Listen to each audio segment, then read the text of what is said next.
तो बोला कौन विटामिन के डोज ले बेलू, जानू हफ्ता में आगे रोज रोज ले बेलू। भैलू पियावा के घरे जाके गो राजा जी के तू रोलो सहरिया, राजा जी के तू रोलो सहरिया।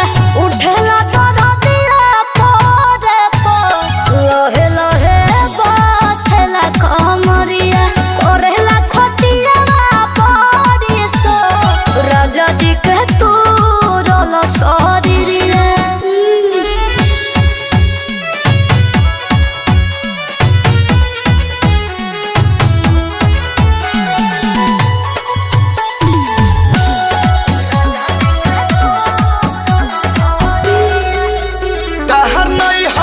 जान बड़ी न खड़ा रहे हमर सोने जवानी तहर अखा।